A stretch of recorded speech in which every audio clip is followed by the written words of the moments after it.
Good morning বন্ধুরা, তোমরা সবাই কেমন আছো? নিশ্চয়ই ভালো আছো। আমিও খুব খুব খুব ভালো আছি। আজকে চলে এলাম তোমাদের সাথে ইলিশ মাছের মাথা দিয়ে পুঁইশাকের ঘন্ট মানে চচ্চড়ি যেটাই বলো, নিয়ে চলে এলাম। সব রকম সবজি দিয়ে, তাতে ইলিশ মাছের মাথা দিয়ে পুঁইশাকের চচ্চড়ি। তো দেখো বন্ধুরা কেমন হয়েছে, আর চলো কীভাবে রান্নাটা করলাম তোমাদের সব দেখিয়ে দিই। খুবই সোজা। আর এই যে আমি বসেছি শাক আর সবজিগুলো করতে বসেছি। আর সবজির মধ্যে পুঁই শাকটা না খুব একটা মোটা নয়, একটু সরু। আমার মোটা পুঁই শাক খুব একটা ভালো লাগে না, তার কারণ ওটা বেশদ হয়।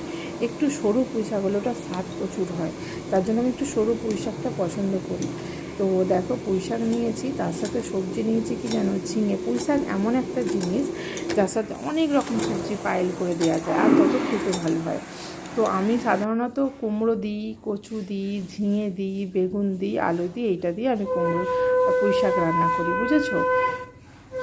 তো সব সবজিগুলোকে ধুয়ে নিয়েছি, সাথে নিয়েছি একটা ইলিশ মাছের মাথা। হ্যাঁ, এবার চলো সবজিগুলো ধুয়ে পরিষ্কার করে নিলাম। এবার আমি ইলিশ মাছের মাথাটাকে ভালো করে ভাজতে হবে। বন্ধুরা, যে কোনো রান্না করলে সবজিগুলোকে সবসময় ভালো করে ভাজবে। সবজিগুলোকে যত ভালো করে ভাজবে না, তত খেতে ভালো লাগে। আর এই রান্নাটার মধ্যে আমি কোনো মশলা স্পেশালি দেব না, আমি দিচ্ছি 5 ফোড়ন দিয়ে এই রান্নাটা করব, বুঝেছো? 5 ফোড়ন দিয়ে আলু সবজিগুলো খুব ভালো করে ভাজবে।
আর একটু নুন হলুদ দিয়ে দেবে, দিয়ে ভালো করে ভাজবে, তবে সবজিগুলোকে নুন হলুদটা ভিজবে।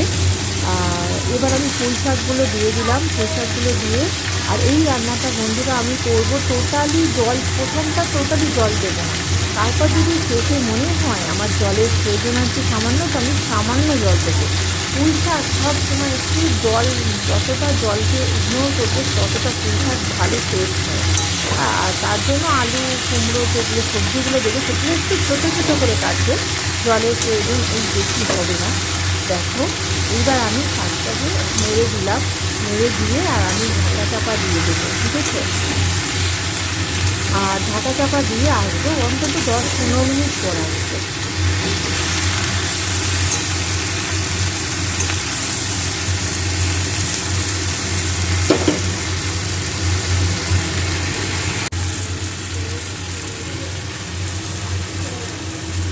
আর এটা আসতে দেবে, যখন সেদ্ধ করবার জন্য ঢাকাটা দেবে না, তখন না এইটাকে একদম গ্যাসটা সিমে দিয়ে দেবে, লো ফ্লেমে দিয়ে দেবে, দিয়ে আর চাপা দিয়ে দেবে, বুঝেছো? আর 10 মিনিট পর এসে আমি ঢাকাটা খুললাম, দেখো।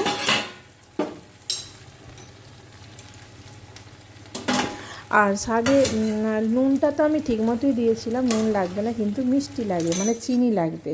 পুঁই শাকে একটু চিনি দিতেই হবে, যে কোনো শাক একটু মিষ্টি মিষ্টি হলেই ভালো লাগে। শাক একদম মিষ্টি না দিলে ভালো লাগে না, বুঝেছো? আর আলু কুমড়ো মোটামুটি সেদ্ধ হয়েই গেছে, আমি এতে দেবো চিনি, নিয়ে ভালো করে মাছের মাথাটাও দেবো, দিয়ে ভালো করে নাড়াঘাটা করবো। আর দেখে যা মনে হচ্ছে একটুখানি জল লাগবে, তো আমি সামান্য একটুখানি জল দেবো বন্ধুরা।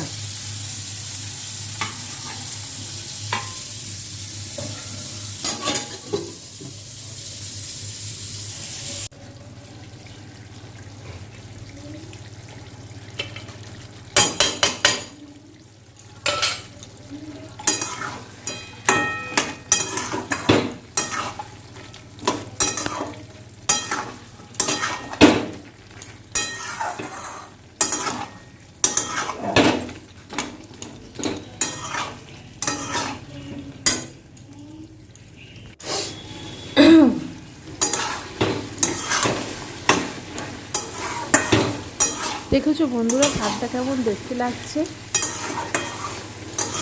ওই সামান্য শেষে একটু জল লাগলে দেবে, শুধু একটু ঘাঁটা ঘাঁটা করার জন্য। আর শাকটা বন্ধুরা একটু শুকনো করবে, জল জল করবে না, বুঝেছো? শুকনো শুকনো রান্না করবে। পুঁই শাক চচ্চড়ি যত শুকনো শুকনো হবে না, পুঁই শাক বিশেষ করে, তত সুন্দর খেতে লাগে। আর দেখো এই তৈরি হয়েছে রান্নাটা, কেমন লাগছে বলো বন্ধুরা। আর এটাতে কোনো মশলাই দিলাম না, দেখলে তো বন্ধুরা, কোনো মশলা, শুধু 5 ফোড়ন দিয়ে করলাম। তেজপাতাটা আমার ঘরে বাড়ন্ত হয়ে গেছে, তাই তেজপাতাটা দিতে পারলাম না। আর আমার তেজপাতার গন্ধ ভালো লাগে না, ওই জন্য 5 ফোড়ন দিয়ে আমি তরকারিটা করলাম। দেখে বলবে বন্ধুরা কেমন হয়েছে, কমেন্টে জানাবে কেমন হয়েছে। আর খেতে তো খুব দারুণ হয়েছিল, সবাই খেয়ে বলেছে সুন্দর হয়েছে। আর যে চিনিটা দিয়েছিলাম মোটামুটি ঠিকই মিষ্টি মিষ্টি হয়েছে। চলো আজকের ভিডিও এইটুকু, দেখা হবে নতুন আর একটা রেসিপি নিয়ে। সবাই ভালো থেকো, লাইক কমেন্ট শেয়ার।